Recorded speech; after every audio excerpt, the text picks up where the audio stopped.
न्यूमरोलॉजीमध्ये तुमची सही कशी असावी ह्याला फार महत्व आहे. आणि काही दिग्गज लोकांच्या सह्या, सचिन तेंडुलकर असेल की त्याचं शिक्षण हार्डली 10वी आहे पण आज तो जगज्जेता आहे, त्याला कोणी ओळखत नाही असं नाही, त्याची सिग्नेचर खूप छान आहे. Priyanka Chopra 3 years Nick Jonas बरोबर लग्न केले पण तिला Indian family support 100% just because of her signature. तिची सिग्नेचरच सांगते तिला काही प्रॉब्लेम येणार नाही. इव्हन तिने पण टॅरो कार्ड ट्रेडिंग थ्रूच बघितलं होतं, तिच्यापेक्षा 10 वर्षांनी लहान मुलगा तिला लग्नासाठी मिळणार आहे आणि तो संसार सुखाने आणि सुखरूप होणार, तिनेही बघितलं होतं. सिग्नेचर मध्ये कुठल्या गोष्टी नसाव्यात बरं, जेणेकरून तुम्हाला कुठल्या याच्यामध्ये अडथळा वगैरे? सिग्नेचर मध्ये शॉर्ट फॉर्म्स नसावे.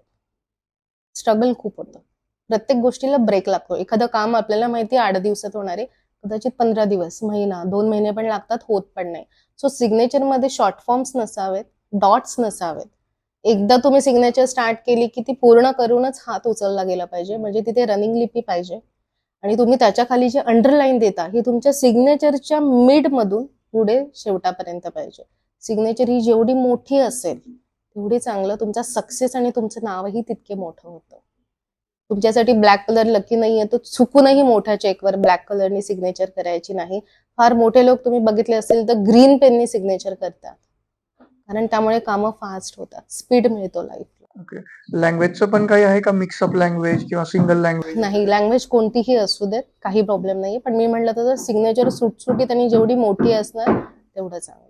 आणि सिग्नेचर मध्ये बरेच लोक विचारतात की मी फक्त माझ्या एकट्याचं नाव लिहितो, सरनेम नाही ऍड करत, केलं पाहिजे तर तुम्ही तुमच्या कुळामध्ये मोठे व्हा.